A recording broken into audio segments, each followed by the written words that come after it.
siapa yang pemain yang rapornya menurut Bung Ais paling menjanjikan? Oke. Dua sih. Dua ya? Enggak, Hapner, Jerner, dan Marcelino.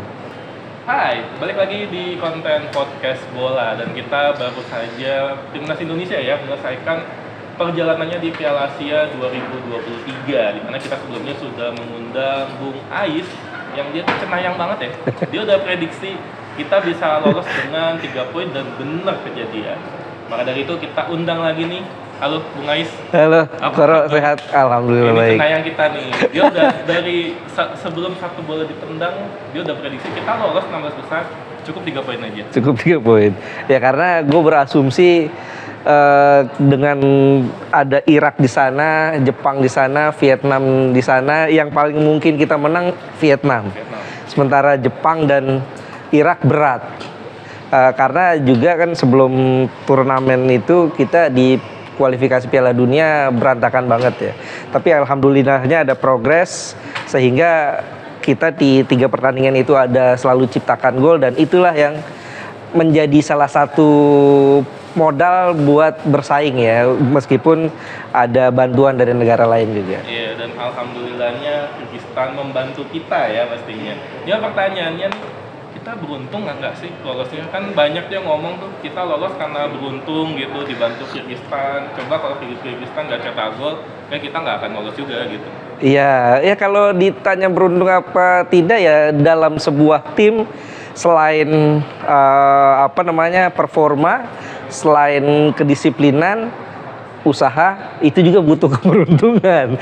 Ya itu gue pikir apakah kita beruntung atau tidak, whatever lah, yang penting kita lolos gitu loh. Ya memang ada sedikit keberuntungan ya setelah kita sempat gagal berharap dari Yordania, kemudian dari Suriah, ternyata dari Oman dan Kyrgyzstan kita bisa lolos. Ya itu paling tidak dengan hasil itu kan kita bisa mencetak rekor baru, sejarah baru buat kita. Mudah-mudahan ini jadi legacy buat tim nasional Indonesia. Nantinya di Piala Asia berikutnya kita bisa selalu lolos. Mudah-mudahan begitu. Mudah-mudahan, dan ya pastinya mungkin kita sebelum lebih jauh kita bahas sedikit satu persatu ya. Ya. Kita review sedikit nih performa timnas Indonesia di Piala Asia mulai dari lawan Irak ya. Ya.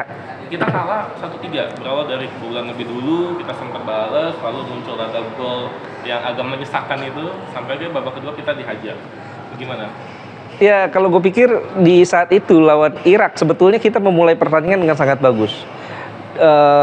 Sayangnya memang ada kebobolan, ada kelengahan di sana, dan gue lihat ada satu dua kali Jordi Amat ya melakukan kesalahan-kesalahan dan agak telat ya untuk bisa gol pertama juga kalau nggak salah agak telat dia mengejar pemain Irak, sehingga kita akhirnya kehilangan momentum di sana. Sempat dibalas oleh Marcelino Ferdinand, dan menurut gue itu proses gol yang sangat cantik loh. Itu ada, kalau kita bisa hitung tuh ada sekitar 11 sentuhan. Mulai dari intercept Pratama Arhan, kemudian ada Jordi Amat ke Ivar Diener ya, Hubner juga, sampai kemudian Yakob Sayuri ngolongin pemain Irak, plus passingnya luar biasa, itu kelas menurut gue. Dan itu disetujui oleh akun AFC ya, akun AFC di media sosialnya menyebut world class assist. Iya, itu assist yang berkelas karena itu assist di tengah-tengah ya, di antara pemain Irak, itu luar biasa, dan finishing touch-nya juga berkelas. Tapi sayangnya setelah itu kita kehilangan momentum, dan juga gue pikir ada sedikit perjudian STY yang gagal menurut gue di babak kedua. Dia narik Asnawi Mangku Alam ya. Oh iya, Witan ya maksudnya. Dengan masuknya Witan, kemudian Yakob diturunkan sebagai wingback. Karena dengan Yakob turun sebagai wingback ini mengurangi ancaman di lini pertahanan Irak. Sehingga kalau menurut gue dengan kondisi itu Irak menjadi lebih leluasa untuk menekan tanpa ada ancaman seorang Yakob. Ini sih yang menurut gue salah satu perjudian STI yang gagal. Gue tidak tahu apa kondisinya saat itu, apakah Asnawi saat itu mengalami cedera atau memang staminanya tidak mencukupi untuk 90 menit ya, itu hanya STI yang tahu. Tapi menurut gue Irak kembali berkembang di babak kedua karena perubahan itu, betul. Dan yang menariknya ya, itu sebenarnya kalau yang gue lihat itu pergantian template loh. Ya. Artian setelah match itu lawan Vietnam Betul. itu lagi, jadi Ya. Asnawi main, Yakobnya di depan, di babak kedua Yakobnya ditarik ke belakang, Asnawi diganti sama Witan. Ya. Itu melawan Vietnam. Betul. Tapi bedanya lawan Vietnam kita bisa mempertahankan keunggulan. Apa yang sebenarnya terjadi? Ya, kalau gue nilai STI juga sempat bilang ya bahwa dia ini beda dengan turnamen-turnamen lain. Kalau di Piala AFF 2 kali edisi kan kita bisa lihat STI ini pelatih yang paling nggak bisa ditebak. Iya. Kadang-kadang main 4-3-3, 4-2-3-1 lawan Malaysia tiba-tiba pakai 4-4-2. Pola mainnya begini, kemudian juga pemainnya formasinya beda lagi. Tapi di Piala Asia sekarang ini dia tidak melakukan itu. Dia tetap dengan pattern yang sama, polanya 5-4-1. Pemainnya juga kurang lebih paling kalau pergantian itu aja ya. Template tadi. Template ya. Artinya dia juga memberi alasan bahwa dengan kondisi persaingan yang sangat ketat, sulit buat pemain-pemain lain untuk bisa masuk, bersaing, bisa untuk ada rotasi. Karena memang kalau gua akuin juga dengan kondisi pemain yang ada, ini kedalaman squad kita menurut gue kurang ya. Iya. Karena bayangkan misalnya Justin Hapner cedera atau Ivar Diener cedera atau Marcelino Ferdinand cedera, praktis tidak ada pemain yang betul-betul setara ya. Kalau yang posisinya sama banyak. Tapi dengan kualitas yang seperti itu nggak ada. Itu yang jadi masalah menurut gue, yang bikin STY akhirnya memainkan pola template dari pertandingan utama sampai terakhir lawan Australia. Tapi sebenarnya apa yang membuat meskipun template ya, tapi kita masih bisa nih meraih kemenangan atas Vietnam? Yang membedakan apa sebenarnya? Kedisiplinan sih kalau menurut gue. Lebih disiplin ya? Lebih disiplin. Waktu lawan Vietnam kita tuh sangat-sangat disiplin, terutama lini belakang. Dan di pertandingan itu gue lihat Jordi Amat, Sandy Walsh terutama itu bermain sangat bagus. Dan sejak lawan Vietnam itu kalau gue lihat STY udah mulai menemukan pattern tiga pemain belakangnya tuh. Sandy Walsh udah pasti main ya? Sandy Walsh, Elkan Bagot dan si Jordi Amat. Kalau Elkan bisa diganti sama Rizky Ridho ya. Tapi Sandy Walsh dan Jordi ini sepertinya sudah mulai klop tuh. Nah dari situ kan pertandingan berikutnya lawan Jepang dimainkan lagi Sandy Walsh dan Jordi. Nah inilah yang gue nilai sepertinya pola itu sudah mulai didapatkan oleh STY. Tapi sayangnya di melawan Jepang kita tidak tampil sedisiplin itu ya? Iya. Apa benar? Kuncinya adalah blunder, menurut gue blunder seorang Jordi Amat yang menjatuhkan Ayase Ueda ya. Dengan menjatuhkan Ayase Ueda, penalti mau tidak mau Indonesia harus bermain keluar menyerang karena kita butuh seri loh. Tapi sebenarnya ya, gue mau fokus ke foulnya Jordi Amat ya. Ya. Karena banyak yang menilai itu sebenarnya quote and quote ya, itu silly mistake. Karena dia Betul. menarik gitu sebenarnya. Sepakat gue. Itu sebenarnya kalau dia membiarkan sedikit mungkin pressing aja, apakah itu berbahaya? Jadi maksudnya memang harus foul itu diambil atau enggak itu? Menurut gue sih itu, ya gue sepakat itu silly mistake ya yang dilakukan oleh pemain sekelas Jordi Amat yang pernah mengawal Wayne Rooney, Lionel Messi dan Cristiano Ronaldo ya. Karena kalau menurut gue ya itu dibayangin aja udah cukup aman ya, aman karena dia tidak menghadap ke gawang. Iya, itu dia poinnya. Dia tidak menghadap ke gawang. Gue pikir Jordi ini terlalu terburu-buru sih menurut gue, sehingga dia merangkul ya otomatis pelanggaran, penalti di situ. Dan itu mengubah ya. Itu mengubah dengan kondisi itu praktis karena kita kebobolan itu mengubah semuanya. Dan itu kejadian yang sama terjadi lawan Australia. Dan itu Sintayong pun mengaku itu ya. Ya, ini gini loh, pemikirannya saat lawan Jepang kita minimal seri untuk bisa menentukan nasib sendiri kan. mungkin Sintayong akan berpikir tidak memikirkan pertolongan dari Kyrgyzstan dan yang lainnya. Dia ingin menentukan nasibnya sendiri, makanya dia bermain aman. Tapi karena kebobolan itu, mau tidak mau Indonesia harus balas gol, harus keluar menyerang. Ya, inilah yang membuat pertahanan menjadi lebih longgar, sama seperti lawan Australia. Malah kalau menurut gue kecenderungannya lawan Australia ini Sintayong terlalu berani. Terlalu berani. Kita sejak awal itu bermain relatif menyerang, relatif ofensif. Tapi ofensifnya kita itu tidak memiliki keseimbangan. Transisi dari menyerang ke bertahannya itu agak kurang. Oke, ini berarti gue mau masuk ke rapor pemain ya. Karena tadi lo bilang salah satu kunci kenapa kita kalah karena tidak ada keseimbangan, balancingnya itu. Harusnya itu perannya siapa itu seharusnya? Iya, harusnya kemarin kan kita punya dengan pola 5-4-1, di situ ada posisi Justin Hapner dan Ivar Jenner. Gue lihat saat bermain lawan Australia, lawan Jepang ya, kecuali lawan Vietnam dua orang ini disiplin betul. Tapi lawan Jepang, lawan Australia, mungkin karena sudah kebobolan lebih dulu, mereka ini coba membantu serangan. Ironisnya kadang-kadang dua-duanya ada di depan, sehingga pemain-pemain penyerang Jepang, pemain-pemain penyerang dari Australia ini langsung bertemu dengan 3 pemain belakang kita. Tidak terlapisi dengan baik. Tidak terlapisi, kan polanya memang 5-4-1, tapi pola 5-4-1 ini kalau menyerang dia berubah jadi 3-4-3. Nah, bahayanya kalau ada serangan balik berarti langsung ketemu Elkan Bagot. Dan kita tahu speednya Elkan Bagot kalah kalau lawan Jepang, kalah lawan Australia. Ini yang jadi kendala. Oke, itu menjadi masalah karena kita kebobolan lebih dulu. Betul. Dimana sebenarnya golnya Australia pun juga menjadi perdebatan juga karena orang berpikir itu mungkin Elkan Bagot yang salah, tapi tak sedikit juga yang menilai Hernando yang dia kurang sigap. Gimana kalau Bung Ais melihatnya? Kalau gue pikir dua-duanya nggak ada yang salah ya, karena itu memang faktor luck aja istilahnya. Hernando sudah positioningnya sudah betul, dan Elkan Bagot juga positioningnya sudah betul. Karena memang ada defleksi di sana, sehingga dua-duanya ini menurut gue tidak bisa disalahkan. Dan yang sayangnya itu adalah gol kedua dan ketiga dan keempat. Gol kedua ini ya? Gol kedua itu Asnawi, bisa kelihatan. Itu dia.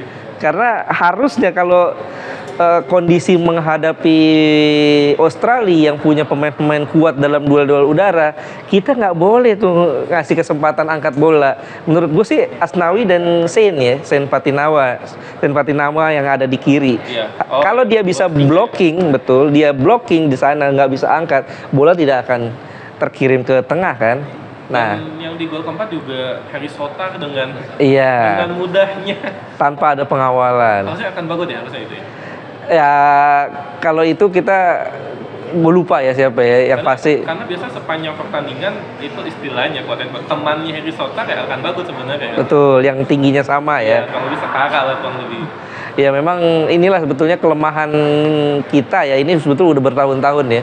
Indonesia itu dari dulu kelemahannya adalah bola-bola sayap, bola-bola umpan silang.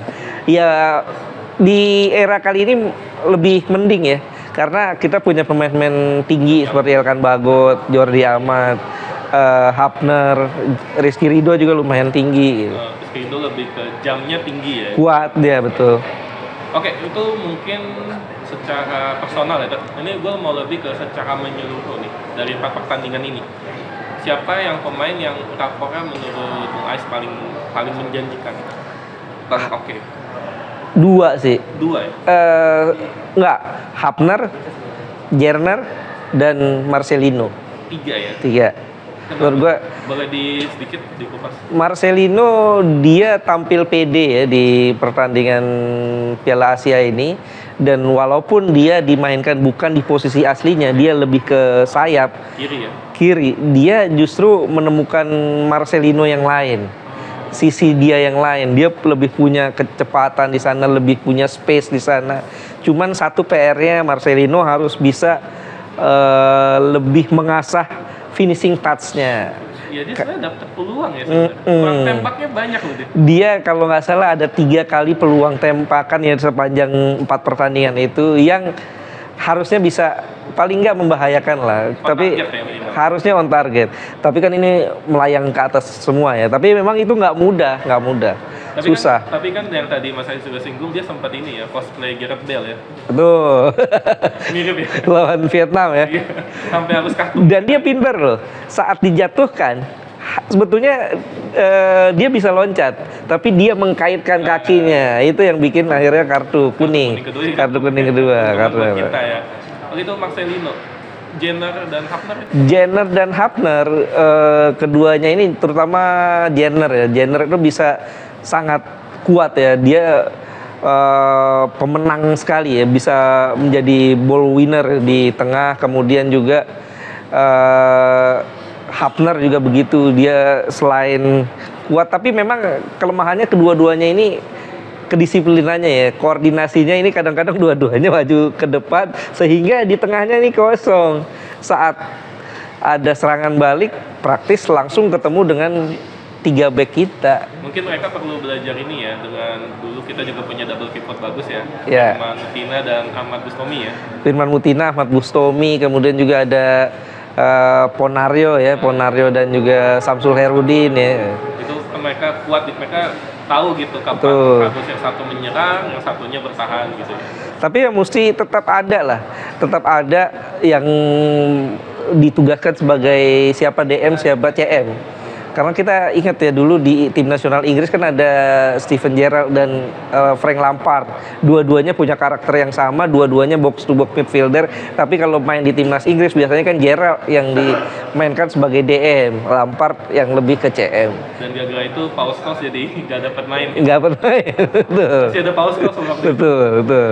Itu kalau berapa pemain yang tampilnya oke ya, yang paling menjanjikan. Kalau yang menurut mungkin bahasanya kalau jelek ya, kalau kasar ya, kita lebih ke perlu evaluasi lebih. Kira-kira siapa?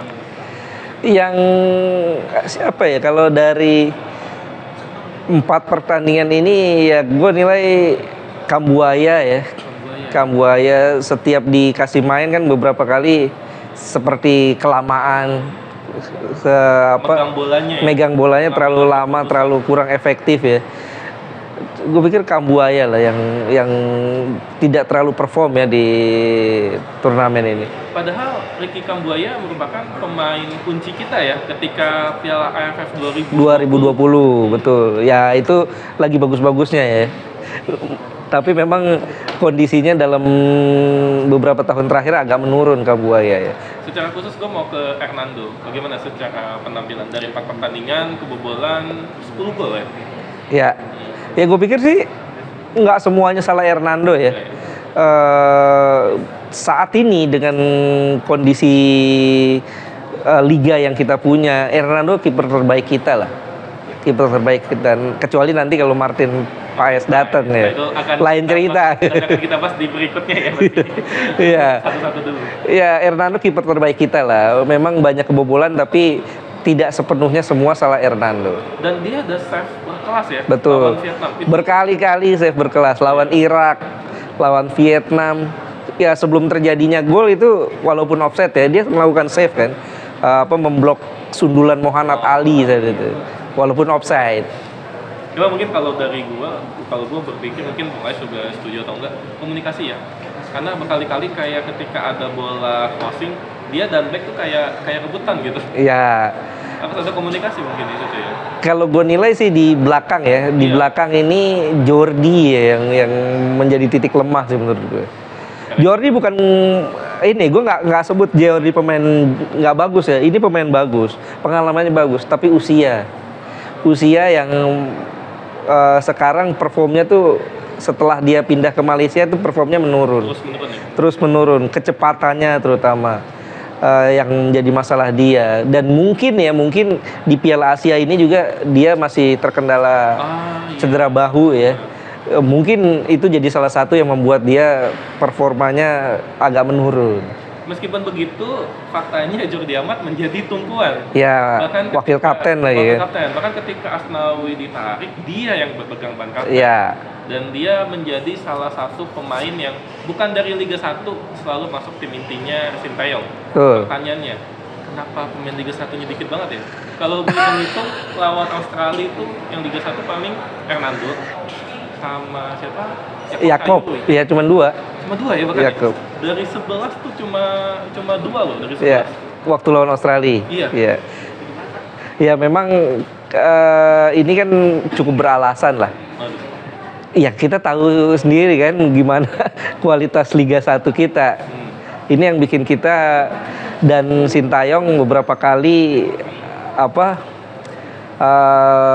berkoar-koar ya mengingatkan PSSI untuk ayo kembangkan Liga 1. Benarkan Liga 1 ini yang memang menjadi PR besar buat Indonesia, sehingga kalau kualitas Liga 1 kita seperti itu ya sulit ya mencari pemain yang bagus. Ya makanya alhamdulillahnya pemain-pemain kita yang betul-betul lokal kita ini ada beberapa yang main di luar, Asnawi, Arhan, Marcelino, sehingga performanya bisa terjaga. Karena kan banyak pemain-pemain asing, pemain-pemain lokal kita yang sempat main di luar negeri kayak Egy, kayak Witan. Setelah dia main ke Indonesia turun. Dulu kan juga banyak Kurniawan main di FC Luzern, saat main balik ke Indonesia juga menurun performanya. Inilah memang ya berarti kan there is something wrong in. Tom Haye ini adalah pemain reguler starter di Heerenveen ya, di Eredivisie di liga utamanya Belanda ya. Betul. Pemain yang memberi kontribusi maksimal buat Heerenveen. Kita juga jangan lupa Indonesia ini liganya bukan Premier League. Iya. Liganya bukan Premier League dan pembinaan kita juga bukan La Masia. Jadi jangan terlalu naif lah. Iya. Jangan terlalu naif bahwa Sintayong harus begini pelatih. Jose Mourinho juga kalau seandainya direkrut oleh kita belum tentu bisa mengangkat performa tim ini.